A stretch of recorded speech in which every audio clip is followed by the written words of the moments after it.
ہم نے اپنی اسپیچ کے اندر یہ چیز محسوس کی ہے کہ اہل زبان نے کہیں نہ کہیں ان اسما کو، ان ناؤنس کو کوئی نہ کوئی جینڈر ضرور دیا ہے، چاہے میسکولن دیا ہے چاہے فیمنن دیا ہے، انہیں ٹریٹ کیا جاتا ہے ایز اے میسکولن یا ایز اے فیمنن، تو ہم اپنے سینٹینس میں اس کو اسی حساب سے ٹریٹ کرتے ہیں. جیسے سورج غروب ہوتا ہے، اگر میں آپ کے سامنے یہ کہوں سورج غروب ہوتی ہے، آپ مجھے فوراً کریکٹ کریں گے، آپ کہیں گے نہیں سورج غروب ہوتا ہے، سورج غروب ہوتی ہے، آپ غلط سینٹینس بول رہی ہیں، سورج غروب ہوتا ہے.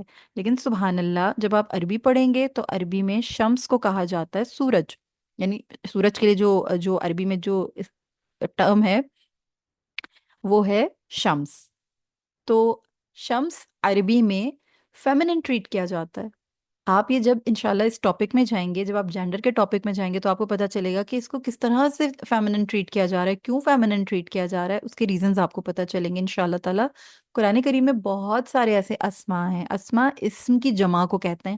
قرآن کریم میں بہت سارے ایسے اسما آپ کو ملیں گے جو آپ کو بظاہر ہماری اردو میں مذکر ملتے ہیں، ہم انہیں مذکر ٹریٹ کرتے ہیں، لیکن عربی میں اس کو مؤنث ٹریٹ کیا جاتا ہے. جیسے کہ سما، سما آسمان، ہم کہتے ہیں آسمان نیلا ہے، وہ کہتے ہیں آسمان نیلی ہے. ٹھیک ہے. ہم کہتے ہیں کہ کان، جیسے ہمارے جو ایئرز ہیں، کان، ہمارے پاس کان ہوتا ہے نا، ان کے پاس کان ہوتی ہے، وہ اس کو فیمنن ٹریٹ کرتے ہیں. ٹھیک ہے. اور بہت سارے اسماء اس طرح کے ہیں جو ہمیں دیکھنے میں یوں لگتا ہے کہ یہ تو ہماری زبان میں بالکل مختلف انداز میں استعمال ہوتے ہیں. جیسے ہمارے پاس کتاب، کتاب ہمارے پاس ہوتی ہے لیکن عربی میں کتاب ہوتا ہے.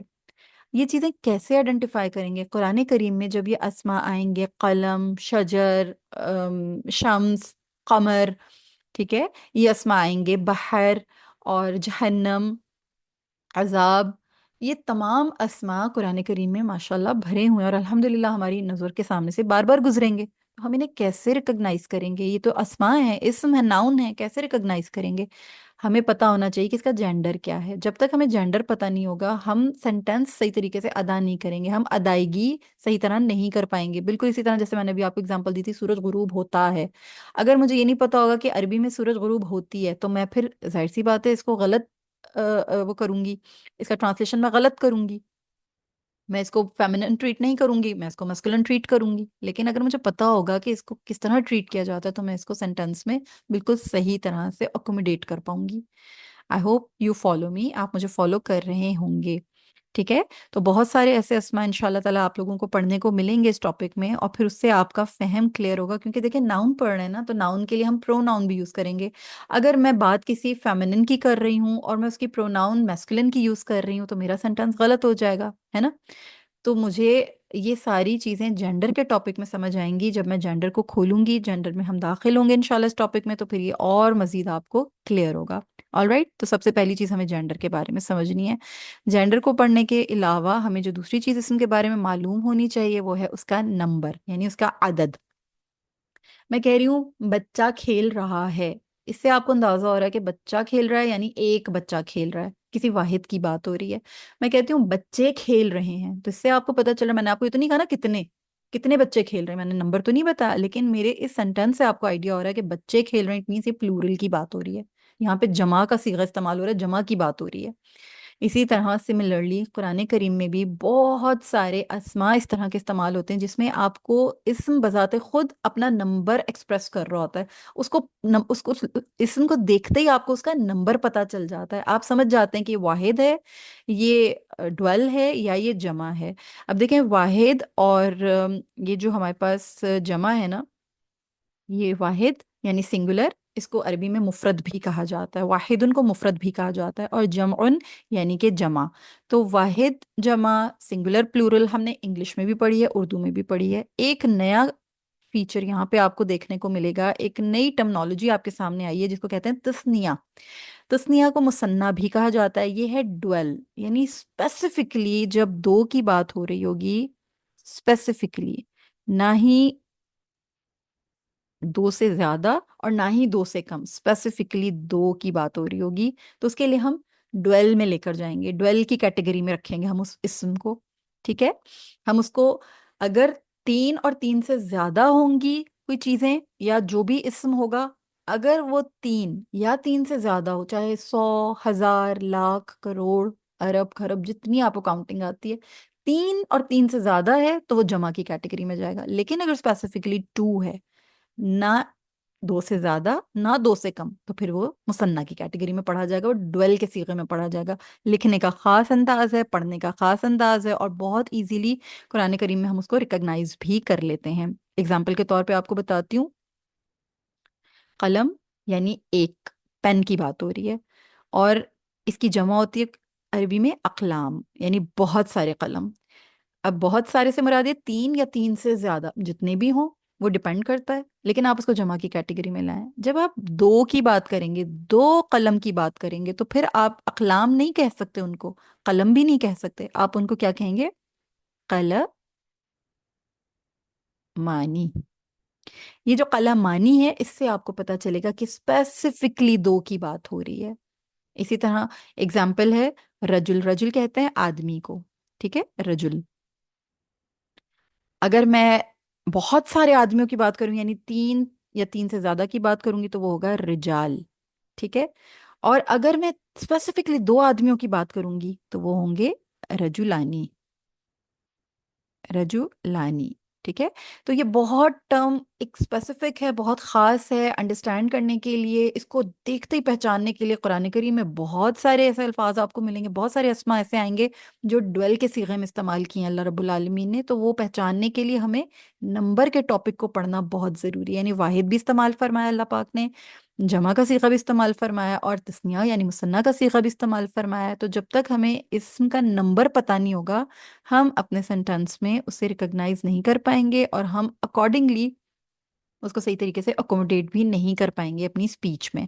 کلام میں اس کو لکھنا، پڑھنا، سمجھنا سب ہمارے لیے کمپیریٹیولی بہت مشکل ہو جائے گا. لہٰذا جینڈر اور نمبر، یہ دو چیزیں بہت امپورٹنٹ ہیں، یہ ہمیں پڑھنی ہے، ون بائی ون پڑھیں گے.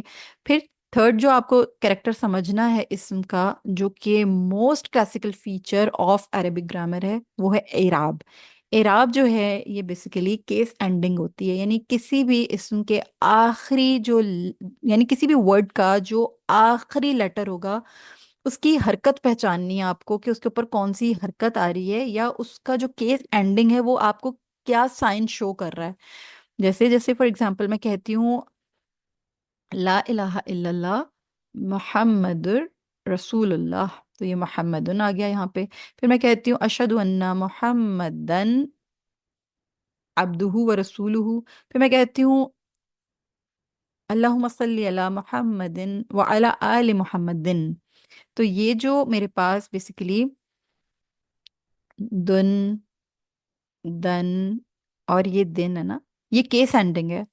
یہ دیکھنے میں تو تنوین ہے، لیکن جب یہ اسم کے آخری لیٹر کے اوپر آئے گی نا، تو یہ ایز اے اعراب آئے گی. اعراب ہوتا کیا ہے؟ بیسیکلی اعراب ہوتا ہے کسی بھی ورڈ کو عربائز کر دینا، عربی بنا دینا. اس کی ایک ایگزامپل میں آپ کے سامنے رکھتی ہوں. آئی ہوپ اس کو انشاءاللہ تعالیٰ آپ میرے ساتھ فالو کریں گے. اس کی میں ایگزامپل آپ کے سامنے رکھتی ہوں کہ میں آپ کو اردو میں کہہ رہی ہوں کہ حامد عالم ہے. اب عربی میں کیا ہوگا کہ عربی میں نا ہے کے لیے کوئی ٹرم نہیں ہوتی ہے. عربی میں ہے کا کوئی کانسیپٹ ہی نہیں ہے. اس کو کہاں سے بتایا جاتا ہے، اس کو کہاں سے ایکسپریس کیا جاتا ہے؟ اس کو اعراب سے ایکسپریس کیا جاتا ہے. تو میں اس کے لیے اعراب استعمال کروں گی حامدن عالمن. اب یہ ہو گیا حامد عالم ہے. یہ جو میں نے لکھا ہے نا آپ کے سامنے، یہ اس کا اردو میں ترجمہ بنے گا حامد عالم ہے، حامدن عالمن. تو اعراب ایک بہت کلاسیکل فیچر ہے، اور اعراب کو سمجھے بغیر آپ کو قرآن کا 80% ٹیکسٹ جو ہے وہ نہیں سمجھ میں آئے گا. 80% ٹیکسٹ قرآن کریم کا سمجھیں کہ اعراب کو آکیوپائی کرتا ہے. ٹھیک ہے، تو اعراب ان شاء اللہ تعالیٰ ایسا فیچر ہے جس کو ہم ون بائی ون جب داخل ہوں گے ان ٹاپکس میں، ہم ان کو سمجھیں گے. یہ جو آپ کو دو پیش نظر آ رہی ہیں، یہ جو آپ کو دو زبر الف نظر آ رہی ہیں، یہ جو آپ کو دو زیر نظر آ رہی ہیں، یہ حالت رفع ہے. اس کو کہتے ہیں حالت رفع. یہ والی جو ہے یہ المرفوع.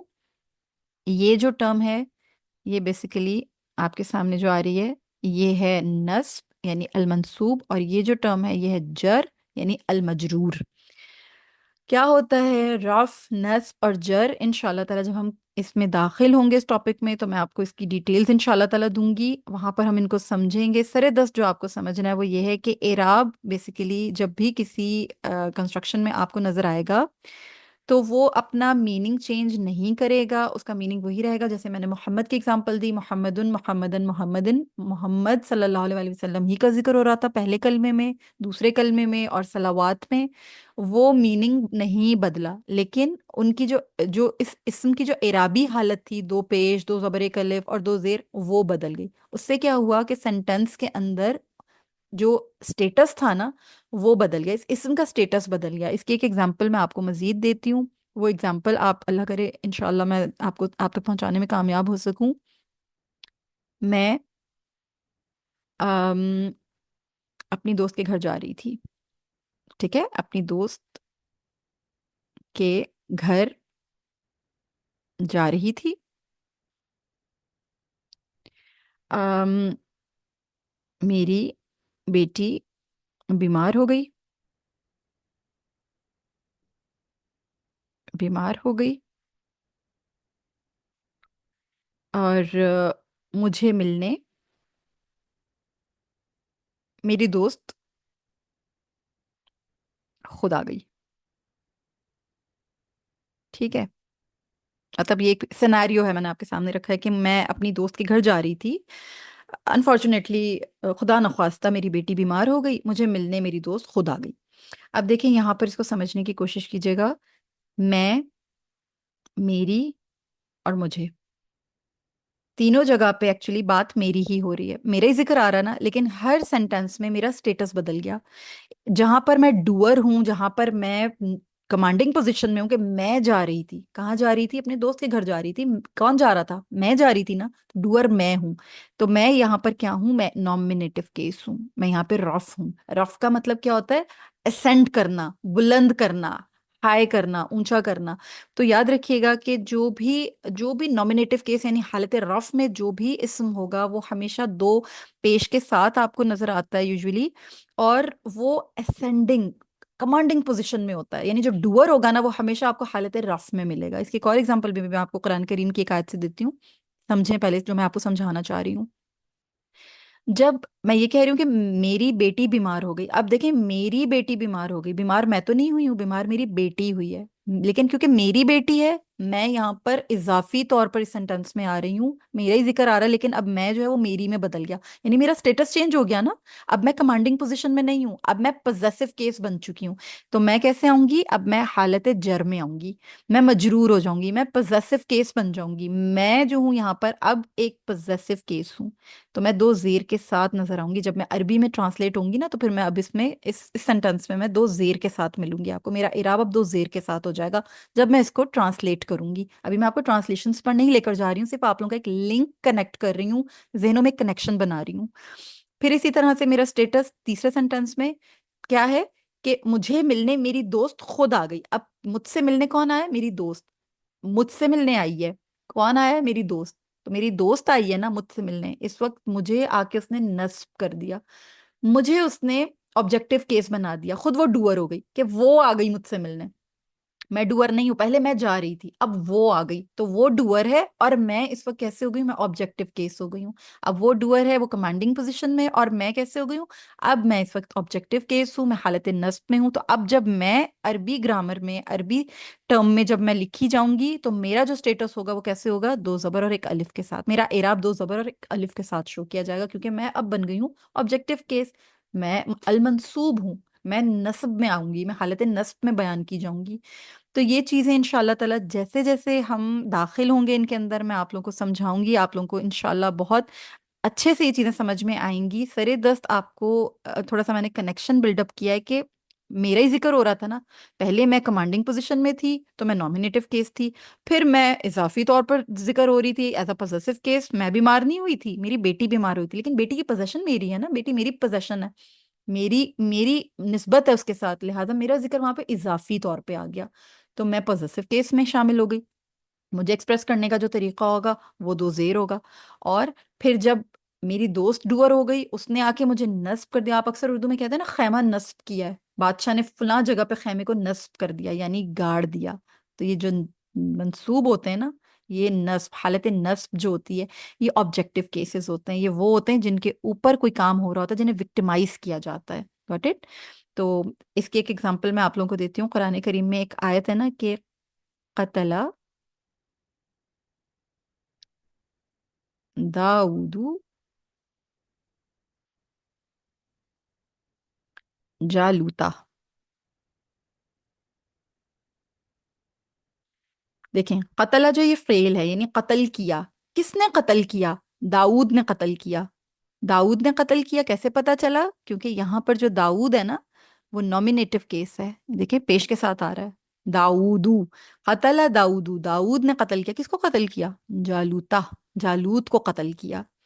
اگر یہاں پر جالوتا، اگر کوئی غلطی سے یہ غلطی کر جائے کہ جالوتو اور داؤدا، تو پھر یہ ترجمہ بالکل غلط ہو جائے گا، کیونکہ جالوت اس میں پھر ڈوور ہو جائے گا اور داؤد اس میں آبجیکٹ ہو جائے گا. ٹھیک ہے؟ تو پہچانتے کس طریقے سے ہیں؟ انہی اعراب کے ساتھ پہچانتے ہیں جو میں نے آپ کو بتایا کہ قتل داؤدو جالوتا. داؤد نے قتل کیا جالوت کو. داؤد نومینیٹو کیس ہے کمانڈنگ پوزیشن میں، اور جالوت آبجیکٹو کیس ہے، اس کو نصب کیا گیا ہے. تو یہ چیزیں انشاءاللہ جب ہم اعراب میں داخل ہوں گے، اور مزید ڈیٹیلنگ ہے اس کی، بہت اچھی طرح سے آپ کو وہاں پہ سمجھ میں آئے گا. آئی ہوپ آپ اس کو کنیکٹ کر پا رہے ہوں گے اپنے ذہنوں میں کہ اسم بنیادی طور پر ہم اس کا جینڈر پڑھیں گے، ہم اس کا نمبر پڑھیں گے، اس کا اعراب پڑھیں گے، اور چوتھی چیز جو اس کے بارے میں جاننی ہمیں بہت ضروری ہے وہ ہے اس کا ڈیفینٹ اور انڈیفینٹ ہونا، یعنی تعریف و تنکیر. تعریف یعنی کہ معرفہ، اور تنکیر یعنی کہ نکرہ. اب کیا ہوتا ہے ڈیفینٹ اور انڈیفینٹ؟ خاص اور عام. ہر چیز خاص نہیں ہوتی، ہر چیز عام نہیں ہوتی ہے. کچھ چیزیں بہت خاص ہوتی ہیں، کچھ چیزیں بہت عام ہوتی ہیں. قرآن کریم کے اسما کا بھی یہی حساب کتاب ہے. میں آپ کے سامنے کہتی ہوں وال. اب میں جب وال کہہ رہی ہوں تو آپ کے ذہنوں میں ہر طرح کی وال آ رہی ہے. آپ کے روم کی وال آ رہی ہے، گھر کی وال آ رہی ہے، آپ کی کلاس کی وال آ رہی ہے، آپ کے محلے کی کوئی وال آ رہی ہے. جس جگہ پہ آپ بیٹھے ہیں اس جگہ کی وال آپ کے ذہن میں آ رہی ہے. لیکن جب میں کہہ رہی ہوں وال آف چائنا، اب آپ کے ذہنوں میں ہر طرح کی وال نہیں آ رہی، اب سے وال آف چائنا آ رہی ہے. جب میں آپ کو کہہ رہی ہوں وال آف برلن، تو پھر اب وال آف چائنا بھی نہیں آ رہی آپ کے ذہن میں، اب آپ کے ذہن میں آ رہی ہے وال آف برلن. تو یہ چیز کیا ہے؟ یہ چیز کہلائے گی معرفہ. معروف لفظ سنا ہے آپ نے؟ معرفہ، معروف، نون. تو جو نون چیزیں ہوں گی، جو بہت خاص چیزیں ہوں گی، وہ معرفہ کی کیٹیگری میں پڑھی جائیں گی، اور جو انڈیفینٹ ہوں گی وہ نکرہ کی کیٹیگری میں پڑھی جائیں گی. نکرہ کی کیٹیگری میں پڑھی جانے والی چیزیں جو ہوں گی وہ بیسیکلی انڈیفینٹ ہوں گی، اور ان کی پہچان انشاءاللہ تعالیٰ کس طرح ہوگی، ہم کس طرح ان کو پہچانتے ہیں، یہ جب ہم اس ٹاپک میں جائیں گے پھر میں آپ کو بتاؤں گی. اور معرفہ کے لیے اب یہ بتانا آپ لوگوں کے لیے بہت امپورٹنٹ تھا کہ ہر چیز خاص نہیں ہوتی، خاص چند چیزیں ہوتی ہیں.